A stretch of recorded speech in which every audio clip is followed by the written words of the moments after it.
ಮಹಾರಾಷ್ಟ್ರದಲ್ಲಿನ ಹಿಂಸಾಚಾರ ಸ್ವಯಂ ಪ್ರೇರಿತ ಪ್ರತಿಕ್ರಿಯೆನ ಅಥವಾ ವಾರಗಟ್ಟಲೆ ನಡೆದಂತಹ ದ್ವೇಷ ಭಾಷಣಗಳ ಪರಿಣಾಮನ? ಹೆಚ್ಚುತ್ತಾ ಇರುವಂತಹ ಕೋಮು ಉದ್ವಿಗ್ನತೆಗೆ ಸಚಿವ ನಿತೇಶ್ ರಾಣೆ ಮತ್ತೆ ಟಿ ರಾಜಾ ಅವರಂತಹ ನಾಯಕರು ಹೇಗೆ ಕಾರಣರಾಗಿದ್ದಾರೆ? ಮಹಾರಾಷ್ಟ್ರ ಸರ್ಕಾರ ಬಲಿಷ್ಠವಾಗಿದ್ರೂ ಕಾನೂನು ಮತ್ತೆ ಸುವ್ಯವಸ್ಥೆ ನಿಯಂತ್ರಿಸೋದಕ್ಕೆ ಯಾಕೆ ವಿಫಲ ಆಗಿದೆ?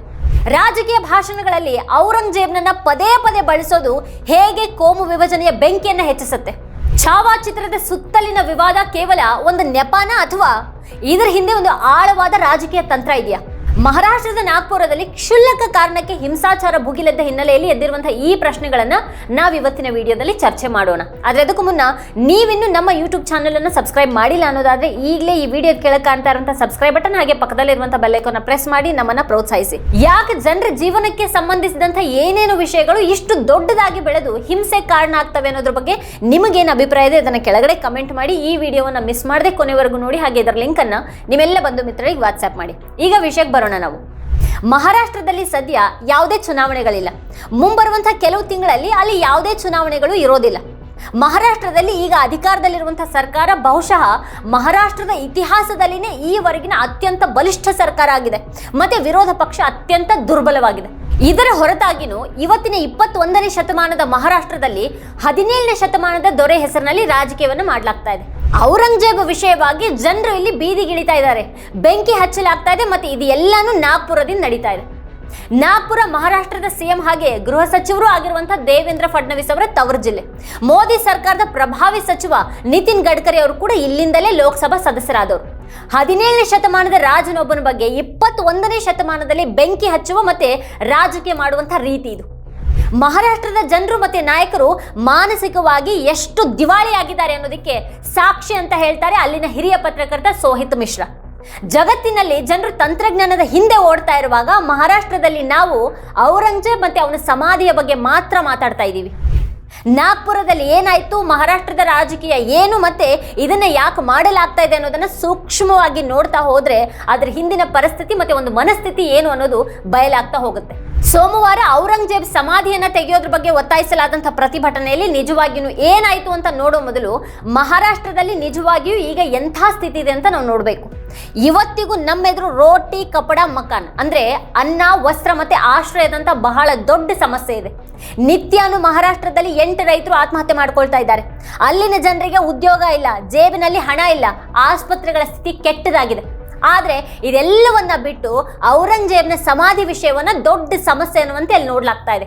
ಆತನ ಸಮಾಧಿಯನ್ನ ತೆಗೆದು ಹಾಕಬೇಕು ಅಂತ ಸೋಮವಾರ ವಿಎಚ್ಪಿ ಮತ್ತೆ ಬಜರಂಗ್ ದಳದ ಜನರು ಮಹಾರಾಷ್ಟ್ರದ ವಿವಿಧ ಸ್ಥಳಗಳಲ್ಲಿ ಪ್ರತಿಭಟನೆಯನ್ನ ನಡೆಸಿದ್ರು. ನಾಗ್ಪುರದಲ್ಲಿಯೂ ಕೂಡ ಇದೇ ರೀತಿಯ ಪ್ರತಿಭಟನೆಯನ್ನ ನಡೆಸಲಾಯಿತು. ಅಲ್ಲಿಯೂ ಔರಂಗಜೇಬ್ನ ಚಿತ್ರವನ್ನ ಸುಟ್ಟಾಕ್ಲಾಯ್ತು. ಆದ್ರೆ ಇದರ ನಂತರ ಸಾಮಾಜಿಕ ಮಾಧ್ಯಮದಲ್ಲಿ ಒಂದು ವದಂತಿ ಹರಡಿತು. ಮಹಲ್ ಪ್ರದೇಶದಲ್ಲಿ ಪ್ರತಿಭಟನೆ ನಡೆಸ್ತಾ ಇದ್ದಂತಹ ಜನರು ಪವಿತ್ರ ಗ್ರಂಥದ ಹಾಳೆಯನ್ನ ಸುಟ್ಟು ಹಾಕಿದ್ದಾರೆ ಅಂತ ಹೇಳಲಾಯಿತು. ಅಂಥ ವದಂತಿಯನ್ನ ವ್ಯಾಪಕವಾಗಿ ಹಬ್ಬಿಸಲಾಯಿತು.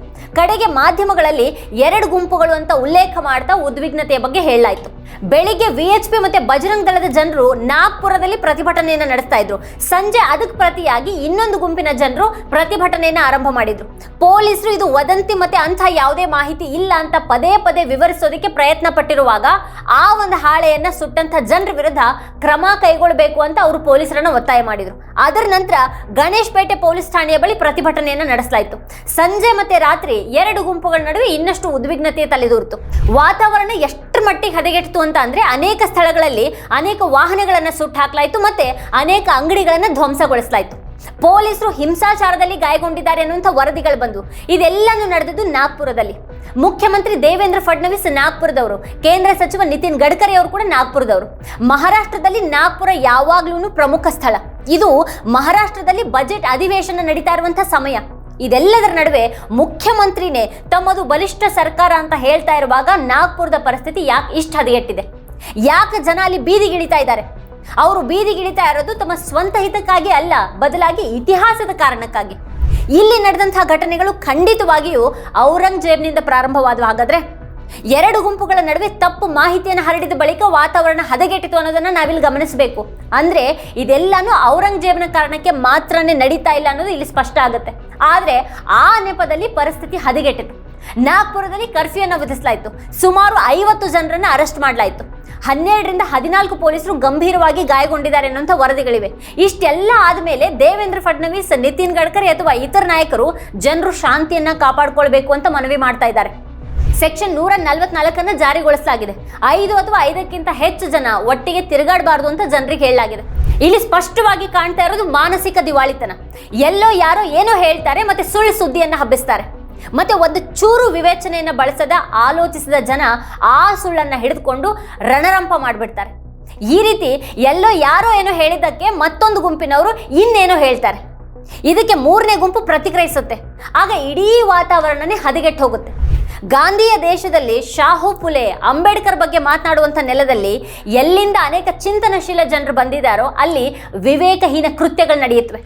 ಔರಂಗಜೇಬ್ ವಿಷಯವನ್ನು ತೆಗೆದುಕೊಂಡು ಹಿಂಸಾಚಾರಕ್ಕೆ ಇಳಿಯೋದು ನಾಚಿಕೆಗೇಡಿನ ಸಂಗತಿ.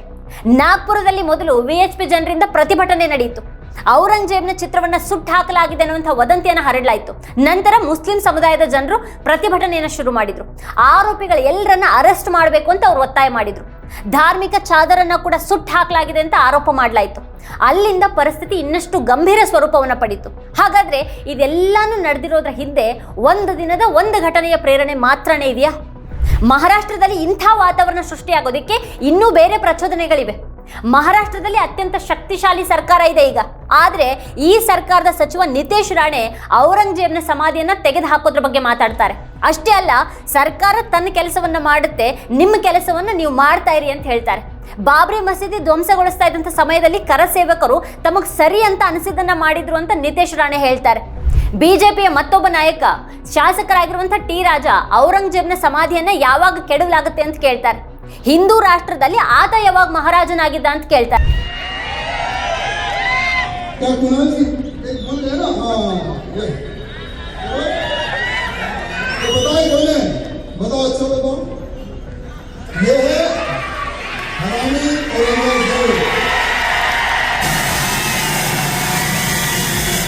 जैसे इस पोस्टर को फाड़ा गया वैसे ही औरंगजेब के छाने वालों को फाड़ दिया जाएगा.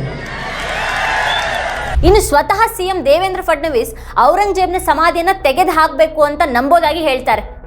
ಇದರ ಬಗ್ಗೆ ಏನು ಮಾಡಬೇಕು ಅಂತ ಕಾನೂನು ರೀತಿಯಲ್ಲಿ ನೋಡಲಾಗುವುದು ಅಂತ ಅವ್ರು ಹೇಳ್ತಾರೆ. ನಿತೀಶ್ ರಾಣೆ ಯಾರು? ಬಿಜೆಪಿ ನಾಯಕ. ಈ ಟಿ ರಾಜಾ ಕೂಡ ಮತ್ತೊಬ್ಬ ಬಿಜೆಪಿ ನಾಯಕ. ದೇವೇಂದ್ರ ಫಡ್ನವೀಸ್ ಮಹಾರಾಷ್ಟ್ರದ ಮುಖ್ಯಮಂತ್ರಿ ಮತ್ತೆ ಮಹಾರಾಷ್ಟ್ರದ ಗೃಹ ಸಚಿವರಾಗಿದ್ದಾರೆ. ಕೇಂದ್ರದಲ್ಲಿ ಅವ್ರ ಪಕ್ಷದೇ ಸರ್ಕಾರ ಇದೆ, ಮಹಾರಾಷ್ಟ್ರದಲ್ಲೂ ಕೂಡ ಬಿಜೆಪಿ ಸರ್ಕಾರ ಇದೆ. ಒಂದು ವೇಳೆ ಅವ್ರು ನಿಜವಾಗಿಯೂ ಇದನ್ನೆಲ್ಲ ಮಾಡೋದಕ್ಕೆ ಬಯಸಿದ್ರೆ ಅವರನ್ನ ತಡೆಯೋರಾದ್ರೂ ಯಾರಿದ್ದಾರೆ ಅಲ್ಲಿ? ವಿರೋಧ ಪಕ್ಷ ಅಂತೂ ದುರ್ಬಲ ಆಗಿದೆ. ಅದು ಅವರನ್ನ ಏನೂ ಮಾಡೋದಕ್ಕೆ ಸಾಧ್ಯ ಇಲ್ಲ. ಹಾಗಾದ್ರೆ ಅವರದನ್ನ ಯಾಕೆ ಮಾಡ್ತಾ ಇಲ್ಲ? ಯಾಕಂದ್ರೆ ದೇವೇಂದ್ರ ಫಡ್ನವೀಸ್ ಹೇಳ್ದಾಗೆ ಅದನ್ನ ಕಾನೂನುಬದ್ಧವಾಗಿ ಮಾಡಬೇಕಾಗತ್ತೆ. ಆದ್ರೆ ಅವರ ನಾಯಕರು ಪ್ರತಿದಿನ ಎದ್ದು ಅಂತ ಪ್ರಚೋದನಕಾರಿ ಹೇಳಿಕೆಗಳನ್ನ ಯಾಕೆ ನೀಡ್ತಾ ಇದ್ದಾರೆ? ಅವ್ರ ಹೇಳಿಕೆಗಳಿಂದಾಗಿನೇ ವಾತಾವರಣ ಹದಗೆಡ್ತಾ ಇದೆ. ಸೋಮವಾರ ಮುಸ್ಲಿಮರು ಪ್ರತಿಭಟನೆಯನ್ನು ನಡೆಸಿದ್ದು ಔರಂಗಜೇಬ್ ಪರವಾಗಿ ಅಲ್ಲ, ಅವರ ಧಾರ್ಮಿಕ ಭಾವನೆಗಳಿಗೆ ಘಾಸಿ ಆಗುವಂತೆ ವದಂತಿಗಳನ್ನು ಹರಡಲಾಯಿತು. ಮತ್ತೆ ಅದು ಅವ್ರ ಪ್ರತಿಭಟನೆಗೆ ನಿಲ್ಲೋದಕ್ಕೆ ಕಾರಣ ಆಯಿತು. ಆದರೆ ಇಲ್ಲಿ ಎರಡೂ ಧರ್ಮಗಳ ಜನರು ಮೊದಲು ಅರ್ಥ ಮಾಡ್ಕೊಳ್ಬೇಕಾಗಿದೆ. ಇಲ್ಲಿ ಧರ್ಮದ ಹೆಸರನ್ನ ಬಳಸಲಾಗ್ತಾ ಇದೆ ಮತ್ತು ಅದ್ರ ಮೂಲಕ ದ್ವೇಷವನ್ನು ಹರಡೋದಕ್ಕೆ ಪ್ರಯತ್ನಿಸಲಾಗ್ತಾ ಇದೆ. ಇಲ್ಲಿ ವಿಶೇಷವಾಗಿ ರಾಜಕಾರಣಿಗಳು ಈ ರೀತಿ ದ್ವೇಷ ಹರಡೋದ್ರಲ್ಲಿ ತೊಡಗಿದ್ದಾರೆ. ಜನರು ಉದ್ವಿಗ್ನರಾಗುವಂತೆ ಮಾಡಿ ಬೆಂಕಿ ಹಚ್ಚುವಂತ ಕೆಲಸ ನಡೀತಾ ಇದೆ. ಒಂದು ವದಂತಿಯನ್ನ ಹರಡೋದು ಮತ್ತೆ ಅದ್ರ ಮೂಲಕ ಜನರು ಕೋಪಗೊಳ್ಳುವಂತೆ ಮಾಡೋದು ನಡೆಯುತ್ತೆ. ಕಡೆಗೆ ಜನರು ಬೀದಿಗಿಳಿದು ಪರಸ್ಪರ ರಕ್ತಕ್ಕಾಗಿ ಹಸಿದವರಂತೆ ಆಡೋದು ನಡೆಯುತ್ತೆ. ಬ್ರಿಟಿಷರ ಕಾಲದಲ್ಲಿ ಒಡೆದಾಳದ್ರ ಬಗ್ಗೆ ಹೇಳಲಾಗ್ತಾ ಇತ್ತು. ಅವರು ಪರಸ್ಪರ ವಿರುದ್ಧವಾಗಿ ಮಾತಾಡ್ತಾ ಇದ್ರು. ಅವರು ಹಿಂದೂಗಳು ಮತ್ತೆ ಮುಸ್ಲಿಮರು ಪರಸ್ಪರ ಜಗಳ ಆಡುವಂತೆ ಮಾಡ್ತಾ ಇದ್ರು. ಮತ್ತೆ ಅವರು ಅದರಿಂದ ಲಾಭ ಪಡಿತಾ ಇದ್ರು, ತಮ್ಮ ಆಡಳಿತವನ್ನ ನಡೆಸ್ತಾ ಇದ್ರು. ಈಗ ರಾಜಕಾರಣಿಗಳು ಕೂಡ ಇದನ್ನೇ ಮಾಡ್ತಾ ಇದ್ದಾರೆ. ಮತ್ತೆ ಇದು ಎಲ್ಲಾ ಪಕ್ಷಗಳ ನಾಯಕರಿಗೂ ಅನ್ವಯಿಸುತ್ತೆ. ಇದೆಲ್ಲದರ ನಡುವೆ ಸಾಮಾನ್ಯ ಜನರು ತೊಂದರೆಗೊಳಗಾಗ್ತಾರೆ. ಮಹಾರಾಷ್ಟ್ರ ಸರ್ಕಾರದ ಮೇಲೆ 9.32 ಲಕ್ಷ ಕೋಟಿ ಸಾಲದ ಹೊರೆ ಇದೆ. ಸರ್ಕಾರ ಅದನ್ನು ಪಾವತಿಸೋದಿಕ್ಕೆ ಸಾಧ್ಯ ಆಗ್ತಾ ಇಲ್ಲ. ನಾವು ಆರ್ಥಿಕವಾಗಿ ದುರ್ಬಲರಾಗ್ತಾ ಇದ್ದೀವಿ. ನಮ್ಮ ಸರ್ಕಾರಕ್ಕೆ ಯಾವುದೇ ಉತ್ತಮ ನೀತಿ ಇಲ್ಲ. ಕಲ್ಲು ತೂರಾಟ, ಬೆಂಕಿ ಹಚ್ಚೋದು, ಪೊಲೀಸರ ಮೇಲೆ ದಾಳಿ ಮಾಡೋದು, ವಾಹನಗಳನ್ನು ಧ್ವಂಸಗೊಳಿಸೋದು, ಮನೆಗಳನ್ನು ಸುಟ್ಟಾಕೋದು, ಇದೆಲ್ಲಾನು ಮಹಾರಾಷ್ಟ್ರದಲ್ಲಿ ನಡೀತಾ ಇದೆ. ಸಿಎಂ ಫಡ್ನವೀಸ್ ಅವರ ನಾಗ್ಪುರದಲ್ಲಿ ಇದೆಲ್ಲ ನಡೀತಾ ಇರುವಾಗ, ಅವರು ಬಲಿಷ್ಠ ಸರ್ಕಾರವನ್ನು ಹೊಂದಿರುವಾಗ ಇದೆಲ್ಲವನ್ನ ತಡೆಯೋದಿಕ್ಕೆ ಸಾಧ್ಯ ಇತ್ತು. ಆದರೆ ಈ ಬಲಿಷ್ಠ ಸರ್ಕಾರ ಯಾಕೆ ಇದನ್ನು ತಡೆಯೋದಿಕ್ಕೆ ಯಾವುದೇ ರೀತಿಯ ಕ್ರಮಗಳನ್ನು ತೆಗೆದುಕೊಳ್ಳಿಲ್ಲ? ಸರ್ಕಾರ ಬಲಿಷ್ಠವಾಗಿದ್ರೆ ಕಾನೂನು ಸುವ್ಯವಸ್ಥೆ ದುರ್ಬಲವಾಗಿ ಹಾಕಿದೆ. 2 ವರ್ಷಗಳಲ್ಲಿ ಈ ನಿತೇಶ್ ರಾಣೆ ವಿರುದ್ಧ 20 FIRಗಳು ದಾಖಲಾಗಿವೆ. ಆದರೆ ಅದರ ನಂತರ ಕೂಡ ದೇವೇಂದ್ರ ಫಡ್ನವೀಸ್ ಅವರು ತಮ್ಮ ಸರ್ಕಾರದಲ್ಲಿ ಅವರನ್ನ ಸಚಿವರನ್ನಾಗಿ ಮಾಡ್ತಾರೆ. ಹಲಾಲ್ ಮಟನ್ ಮಲ್ಹಾರ್ ಮಟನ್ ಬಗ್ಗೆ ಮಾತನಾಡುವ ಮತ್ತೆ ಮುಸ್ಲಿಮರ ಬಗ್ಗೆ ಏನಾದರೂ ಹೇಳ್ತಾನೆ ಇರುವಂಥ ಈ ನಿತೇಶ್ ರಾಣ ಮೇಲೆ ಫಡ್ನವೀಸ್ ಕೃಪಾಕಟಾಕ್ಷ ಇದ್ದೇ ಇದೆಯಲ್ವಾ. ನಿತೇಶ್ ರಾಣೆ ಹಿಂದೂ ರಾಷ್ಟ್ರದ ಬಗ್ಗೆ ಮಾತಾಡ್ತಾರೆ. ಮಹಾರಾಷ್ಟ್ರದಲ್ಲಿ ಹಿಂದೂ ರಾಷ್ಟ್ರ ಆಗಬೇಕು ಅಂತ ದೇವೇಂದ್ರ ಫಡ್ನವೀಸ್ ನಿಜವಾಗಿಯೂ ಬಯಸ್ತಾರ? ಕಳೆದ 12-15 ದಿನಗಳಿಂದ ಮಹಾರಾಷ್ಟ್ರದಲ್ಲಿ ಬಜೆಟ್ ಅಧಿವೇಶನ ನಡೀತಾ ಇದೆ. ಆದರೆ ಔರಂಗಜೇಬ್, ಮೊಘಲ್, ಮಟನ್ ಇದನ್ನ ಮೀರಿ ಏನೂ ನಡೀತಾ ಇಲ್ಲ ಅಲ್ಲಿ. ಆತ್ಮಹತ್ಯೆಗೆ ಶರಣಾಗಿರುವಂಥ ರೈತರ ಕುಟುಂಬದವ್ರ ಬಳಿ ಹೋಗಿ ಔರಂಗಜೇಬ್ನ ಸಮಾಧಿಯ ಬಗ್ಗೆ ಕೇಳಿದ್ರೆ ಅವ್ರು ಏನು ಹೇಳ್ತಾರೆ? ಒಬ್ಬ ನಾಯಕ ಏನಾದರೂ ಹೇಳ್ತಾನೆ, ಇನ್ನೊಬ್ಬ ನಾಯಕ ಮತ್ತೇನೋ ಹೇಳ್ತಾನೆ. ಅವ್ರ ಎಲ್ಲ ಮಾತುಗಳು ಅವ್ರ ಮನಸ್ಥಿತಿಯ ಮೇಲೆ ಅವಲಂಬಿತವಾಗಿರುತ್ತವೆ. ಆದರೆ ಮೂಲಭೂತ ಸಮಸ್ಯೆಗಳನ್ನು ಯಾರೂ ಎಲ್ಲಿಯೂ ಎತ್ತೋದಿಲ್ಲ. ಜನರಿಗೆ ಉದ್ಯೋಗ ಇಲ್ಲದಿರೋದ್ರ ಬಗ್ಗೆ ಯಾರೂ ಮಾತಾಡೋದಿಲ್ಲ. ರೈತರ ಆತ್ಮಹತ್ಯೆ ಬಗ್ಗೆಯೂ ಕೂಡ ಯಾರೂ ಮಾತಾಡೋದಿಲ್ಲ. ಮಾರ್ಚ್ ತಿಂಗಳಲ್ಲಿ ಮಹಾರಾಷ್ಟ್ರದ ಅನೇಕ ಗ್ರಾಮೀಣ ಪ್ರದೇಶಗಳು ಬರಗಾಲದಿಂದ ಬಳಲ್ತಾ ಇವೆ. ಕೇಂದ್ರದ 20% ರಫ್ತು ತೆರಿಗೆ ವಿರುದ್ಧ ಈರುಳ್ಳಿ ಬೆಳೆಗಾರರು ಇಲ್ಲಿ ಪ್ರತಿಭಟನೆಯನ್ನು ನಡೆಸ್ತಾ ಇದ್ದಾರೆ. ಆದರೆ ಆ ಬಗ್ಗೆ ಯಾರೂ ಮಾತಾಡೋದಿಲ್ಲ. ವಿಪಕ್ಷಗಳು ಏನು ಮಾಡ್ತಾ ಇವೆ? ಇನ್ನೊಂದು ಕಡೆಗೆ ಅಧಿಕಾರದಲ್ಲಿರುವಂಥ ಪಕ್ಷಗಳ ನಾಯಕರೇ ಬೇರೆ ಬೇರೆ ಮಾತನಾಡುವಂಥ ನಾಟಕ ಆಡ್ತಾರೆ. ಬಿಜೆಪಿ ನಾಯಕರು ಬೇರೆ ಏನಾದರೂ ಹೇಳಿದ್ರೆ ಅಜಿತ್ ಪವಾರ್ ಬಂದು ಅದನ್ನು ವಿರೋಧ ಮಾಡ್ತಾರೆ. ಇಬ್ರು ಅಧಿಕಾರದಲ್ಲಿದ್ದಾರೆ. ಒಬ್ರು ಔರಂಗಜೇಬ್ನ ಸಮಾಧಿಯನ್ನು ಅಗೆಯೋದ್ರ ಬಗ್ಗೆ ಮಾತಾಡ್ತಾರೆ, ಒಬ್ರು ಹಿಂದೂ ಮುಸ್ಲಿಂ ಏಕತೆಯ ಬಗ್ಗೆ ಮಾತಾಡ್ತಾರೆ. ಅವರು ಸಾರ್ವಜನಿಕರನ್ನ ಮೂರ್ಖರು ಅಂತ ಭಾವಿಸ್ತಾರೆ. ನಾಗ್ಪುರದಲ್ಲಿ ಏನು ನಡೆದಿದೆಯೋ ಅದು ಮಹಾರಾಷ್ಟ್ರಕ್ಕಾಗಲಿ ಅಥವಾ ಈ ದೇಶಕ್ಕಾಗಲಿ ಒಳ್ಳೆಯದಂತೂ ಅಲ್ವೇ ಅಲ್ಲ. ಮಹಾರಾಷ್ಟ್ರದವರಾಗಿರಲಿ ಅಥವಾ ದೇಶದ ಯಾವುದೇ ಮೂಲೆಯವರಾಗಿರಲಿ 21ನೇ ಶತಮಾನದಲ್ಲಿ ನಾವು ಔರಂಗಜೇಬ್ ಬಗ್ಗೆ ಮಾತಾಡ್ತಾ ಇದ್ರೆ ಅದು ನಮ್ಮ ತಪ್ಪು. ನಮ್ಮಲ್ಲಿ ಏನೋ ಕೊರತೆ ಇದೆ. ಸುನೀತಾ ವಿಲಿಯಮ್ಸ್ ಅಮೆರಿಕಾದಲ್ಲಿ 9 ತಿಂಗಳ ಕಾಲ ಬಾಹ್ಯಾಕಾಶದಲ್ಲಿ ಸಿಲ್ಕೊಂಡಿದ್ರು. ಚೀನಾದಲ್ಲಿ ಡೀಪ್ ಸೀಕನ್ನು ಅಭಿವೃದ್ಧಿಪಡಿಸಲಾಗ್ತಾ ಇದೆ. ಎಐಗೆ ಸಂಬಂಧಪಟ್ಟ ಹಾಗೆ ಪ್ರಪಂಚದಾದ್ಯಂತ ಎಲ್ಲ ರೀತಿಯ ಹೊಸ ಪ್ರಯತ್ನಗಳು ನಡೀತಾ ಇವೆ. ಆದರೆ ನಮ್ಮ ಭಾರತದಲ್ಲಿ ನಾವು ಔರಂಗಜೇಬ್ ಬಗ್ಗೆ ಮಾತಾಡ್ತಾ ಇದ್ದೀವಿ. ದ್ವೇಷದ ರಾಜಕಾರಣದ ಬಲೆಯಿಂದ ಬಿಡಿಸ್ಕೊಂಡು ಈ ಜನರು ಹೊರಬರೋದು ಇನ್ಯಾವಾಗ?